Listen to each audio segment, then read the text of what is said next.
2 people are dead inside their own home. Beaten so badly that investigators can barely recognize them. But the killer didn't take anything. He left something instead. A symbol. Carved into the flesh of one of the victims. And when police looked at it closely, they had no idea what it meant. Here's what makes this case different. The killer was 16 years old. He had followers. A group of teenagers who called themselves a clan. Who drank each other's blood. Who genuinely believed that they were vampires. And one of them had driven 800 miles to commit these murders. The question isn't just who did this. It's why. And the answer is going to disturb you. His name was Rod Ferrell. And by every account, he was not a normal teenager. He grew up in Murray, Kentucky. A quiet town. The kind of place where nothing happens. But Rod Ferrell was building something in that quiet. A world that existed entirely outside reality. He told people he was 500 years old. That his vampire name was Visago. That he had crossed over, meaning, left his humanity behind. And teenagers believed him. Not 1 or 2. A whole group. They let him cut their wrists. They drank his blood. They became part of his clan. Now, you might be thinking, this is just a disturbed kid playing games. Harmless fantasy. That's what everyone thought. Right up until November 1996. Eustis, Florida. November 25, 1996. A Monday night. Richard and Naoma Wendorf are at home. Richard is 49. Naoma is 54. They're the parents of a girl named Heather, a teenager who had been communicating with Rod Ferrell. At some point that night, Rod and another clan member named Howard Anderson enter the house. What happens next takes less than 10 minutes. Richard and Naoma were beaten to death with a crowbar. And then Rod Ferrell does something that stops investigators cold. He carves a symbol into Richard Wendorf's chest. A letter V. With 2 marks through it. His vampire sigil. Like he was signing his work. He wasn't hiding. He wasn't panicking. He was making a statement. But here's what investigators couldn't figure out at first. Why this family? Rod Ferrell had never met Richard. Had never spoken to Naoma. So what was he doing in their house? To understand the answer, you have to go back several months. And you have to meet Heather Wendorf. Heather was 15 when she first made contact with Rod Ferrell. She'd moved from Kentucky to Florida with her parents a couple of years earlier. Rod had stayed behind in Murray. But they kept talking online. And here's where it gets complicated. Because Heather told Rod that she wanted to escape. That she hated her life in Florida. That she wanted to run away. And Rod, who was building himself into this mythological figure, this vampire king, told her he was coming to get her.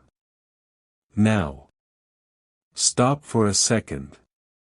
Because this is where most people assume they know what happened. They assume Rod came to Florida, killed the parents, and rescued Heather.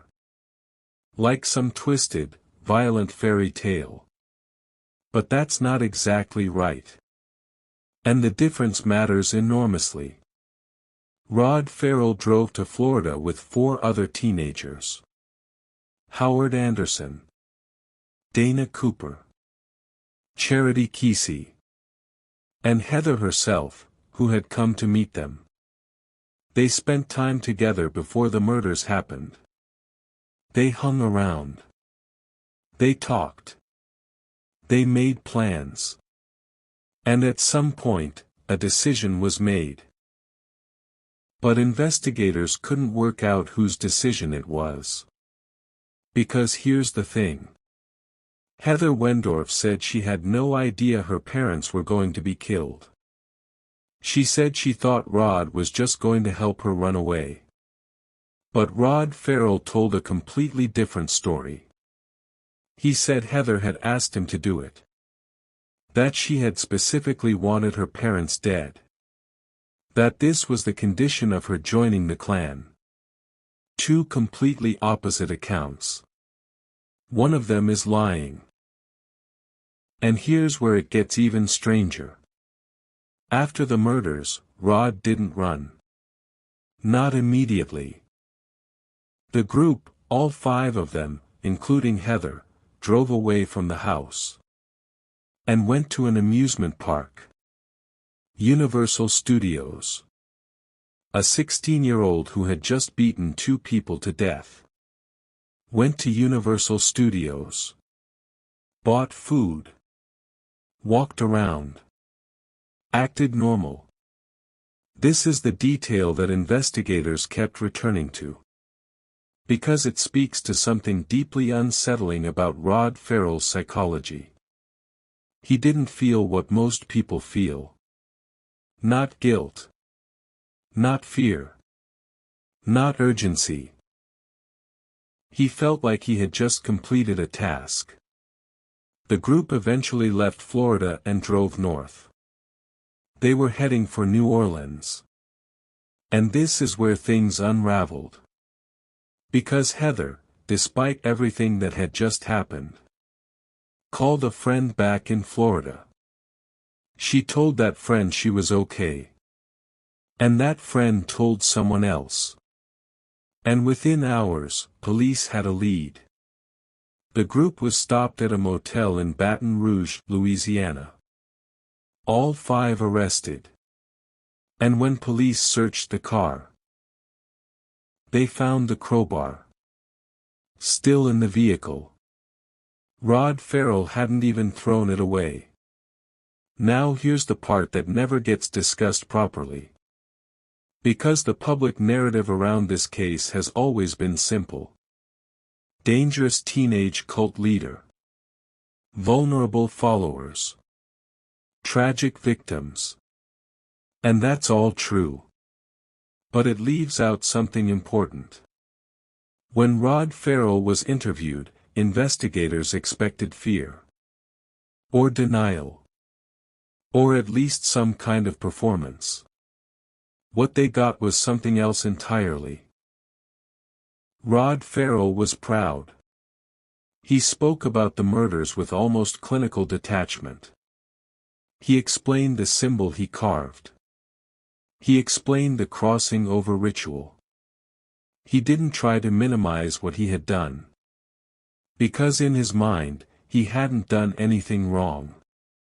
He had completed something. And then investigators started looking more closely at Rod's background. And what they found complicated everything. Rod Ferrell had not invented this world alone. His mother, Sandra Gibson, was deeply involved in vampire roleplay herself. She had actually been arrested previously for attempting to recruit a minor into her own vampire group. She had written letters to a 14-year-old boy, explicit, disturbing letters, about conducting rituals together. Rod Ferrell had grown up inside this. From childhood. The fantasy wasn't something he chose. It was something he was handed. Now, does that explain what he did? No. But it changes the question. Because this wasn't a teenager who suddenly snapped. This was someone who had been shaped, systematically, over years. Into someone who believed violence had ritual meaning. Who had been told, over and over again, that he was extraordinary. That he was ancient. That normal rules did not apply to him. And the people around him believed it too. Which is perhaps the most disturbing part of all. The trial of Rod Ferrell was unlike almost any other juvenile murder trial in American history. He was charged with 2 counts of first-degree murder. And here's where the legal story takes a turn. Rod Ferrell pleaded guilty. No defense. No attempt to shift blame. He stood up and said he did it. The jury deliberated for 15 minutes. Death penalty. Rod Ferrell, at 16 years old, was sentenced to die. He became the youngest person on death row in the United States. But that wasn't the end. In 2000, the Florida Supreme Court ruled that executing someone for a crime committed when they were under 17 was unconstitutional. Rod Ferrell's sentence was reduced to life in prison. No possibility of parole. As of today, he is still there. He has given occasional interviews. He no longer speaks about vampires. Or at least, not publicly. The other members of the clan received lesser sentences. Howard Anderson, who participated in the murders, received life as well. Dana and Charity, who waited in the car, received lighter terms. Heather Wendorf.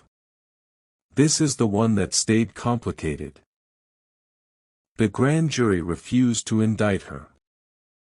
While Rod claimed she was the mastermind, the law couldn't prove it. She walked free, while her parents were in the ground. And to this day, the question Rod Ferrell raised in his testimony has never been fully resolved. Did Heather Queen ask him to kill her parents?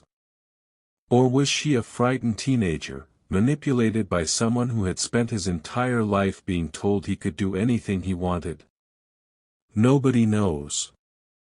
Maybe nobody will ever know. Here's what I keep coming back to.